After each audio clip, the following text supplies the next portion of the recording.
આપણે આગળ વધીશું બધા આજે અધ્યાય 2 ઉપર. ગીતાજીનો અધ્યાય 2 એટલે સાંખ્ય યોગ. સાંખ્ય યોગમાં 72 શ્લોકો છે.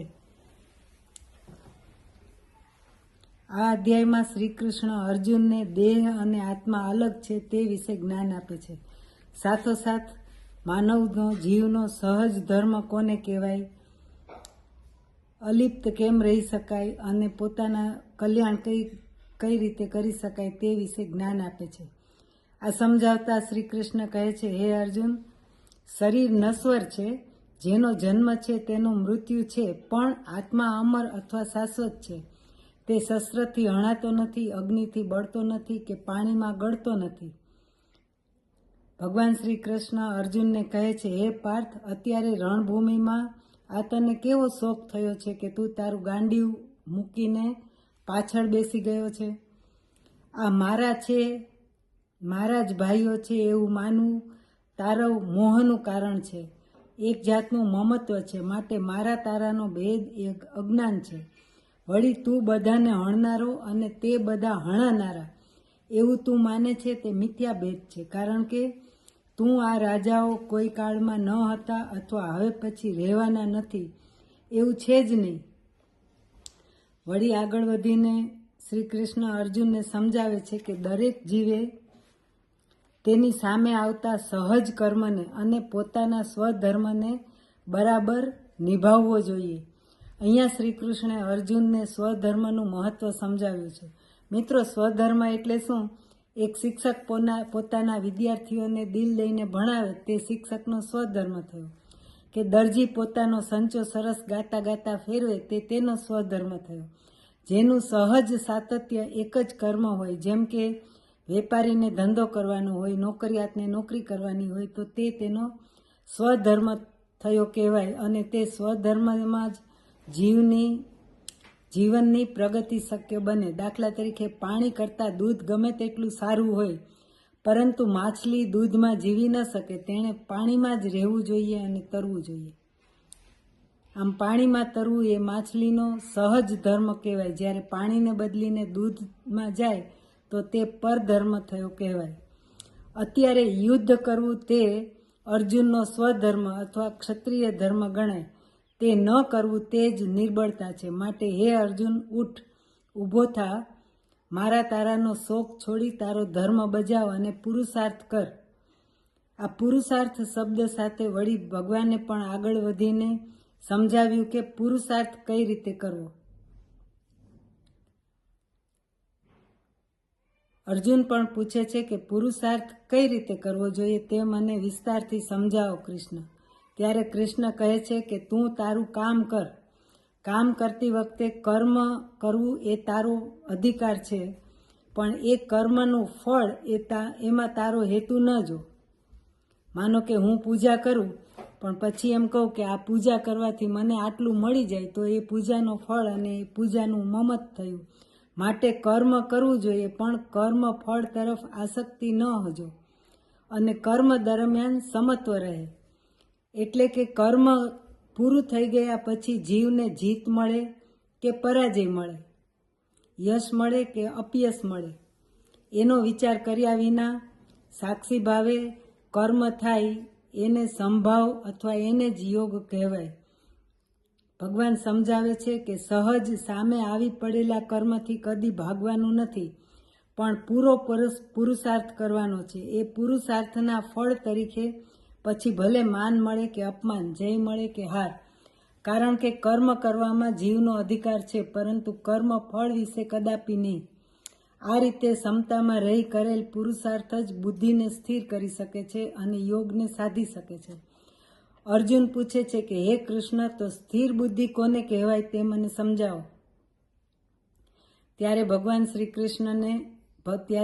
શ્રી કૃષ્ણ અર્જુનને વિસ્તારથી સ્થિર બુદ્ધિના તત્વો સમજાવે છે. સ્થિર બુદ્ધિવાળા અથવા સ્થિતપ્રજ્ઞ જીવના લક્ષણો કેવા કહેવાય તે અર્જુન તું સાંભળ.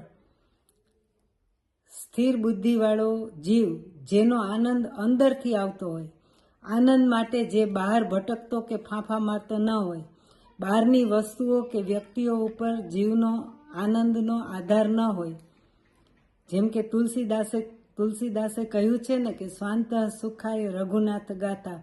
પોતાના આનંદ માટે તે રામાયણ વાંચતા, લખતા અને સંભળાવતા. તેમ કરવામાં તેને અંદરથી જ આનંદ આવતો હોય, પણ બહારની વસ્તુ, વ્યક્તિ કે અભિપ્રાય ઉપર તેનો આનંદ આધારિત ન હોય એવો જીવ એટલે સ્થિતપ્રજ્ઞ જીવ. એવો જીવ કે જે સુખમાં દુઃખમાં સમતાવાળો હોય. ગંગા સતીએ ગાયું છે ને તેમ કે હરખ અને શોકની ન આવે જેને એડકી, એવો જીવ જ મુનિ અથવા યોગી કહેવાય. એડકી ન આવે એટલે હરખ અને સુખ અને દુઃખ જેના ઉપર હાવી ન થાય એવો સ્થિતપ્રજ્ઞ એટલે એવો જીવ કે જેણે ઇન્દ્રિયોને કાચબાની પેઠે સમેટી લીધી હોય. તમે જુઓ, કાચબાના બધા અંગો કેવા હોય? એકદમ પોચા રૂ જેવા. એ પોતાનું મુખ બહાર કાઢે, પગ બહાર કાઢે, પણ જરૂર પડે ત્યારે કાચબો પોતાના પગ, મુખ બધું પોતાની જ અંદર સમેટી લે અને પછી એની પીઠ ઉપર ગમે એટલું વજન રાખી દઈએ તો પણ કાચબાને એની કોઈ અસર ન થાય. એમ સંસારની કે બહારના સુખ વૈભવની ઇન્દ્રિયો ઉપર જે જીવને કોઈ જાતની અસર ન થાય તે સમત્વવાળો જીવ કહેવાય. કામ, ક્રોધ અને બહુબુદ્ધિ કે મિથ્યા બુદ્ધિને જે જીવ ટાળે, જે સંતુષ્ટ અને ચિત્તથી પ્રસન્ન રહે, જે હંમેશા સંતોષને અનુભવે. આપણું કેવું હોય છે કે જિંદગીમાં આપણને મળ્યું છે તેનો આપણે ક્યારેય વિચાર નથી કરતા, પણ નથીનું લિસ્ટ આપણને કાયમ મોઢે હોય. આ નથી. જેટલું પ્રાપ્ત છે એટલું પર્યાપ્ત છે એને એમ માનનારને સંતુષ્ટ જીવ કહેવાય. માટે સ્થિતપ્રજ્ઞ એને કહેવાય કે જે પોતાને જેટલું મળેલું હોય તેમાં સંતુષ્ટ રહે અને સંતુષ્ટિની સાથે સાથે પ્રસન્ન પણ રહે. અને જે જીવ હંમેશા ઈશ્વર પારાયણ બને છે એવો જીવ એ સ્થિતપ્રજ્ઞ જીવ કહેવાય. ઈશ્વર માટે પાઠ પૂજા કરવા તમે પાટલો ઢાળીને બેસી જાઓ કલાકો સુધી, એને જ પૂજા કરી ન કહેવાય. પણ તમારા સહજ કર્મની સાથે હરતા ફરતા કામ કરતા પણ તમારું ચિત્ત ઈશ્વર સાથે એકરૂપ બનીને સત્સંગ પ્રિય બને તે સ્થિતપ્રજ્ઞ જીવની નિશાની છે. આમ સાંખ્ય યોગમાં 72 શ્લોક દ્વારા ભગવાન અર્જુનને દેહ અને આત્માનો ભેદ, સ્વધર્મ અને સ્થિતપ્રજ્ઞના લક્ષણો સમજાવે છે અને કહે છે કે હે અર્જુન, તું પંડિતો જેવા વાક્યો તો બોલે છે, પરંતુ યાદ રાખ કે પંડિતો મુએલાને કે જીવતાનો શોક નથી કરતા.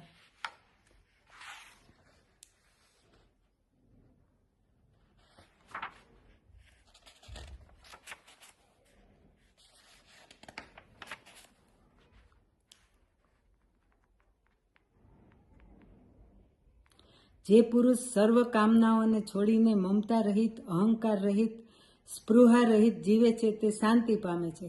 હે અર્જુન, આવો જીવ પોતાની બાહ્ય સ્થિતિથી સંસારમાં મોહ પામતો નથી અને અંતકાળે પણ નિષ્ઠામાં સ્થિર રહીને મોક્ષરૂપ પરબ્રહ્મને એટલે કે મને જ પ્રાપ્ત કરે છે.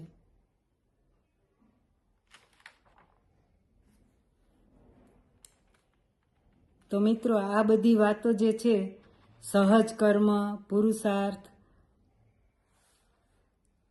સ્થિત પ્રજ્ઞતા, એ બધું આપણા જીવનમાં પણ આપણે જેટલું વણીને જીવીએ એટલા સુખી થઈએ અને પ્રગતિ કરી શકીએ, શાંત રહી શકીએ અને યોગ માર્ગમાં આગળ વધી શકીએ.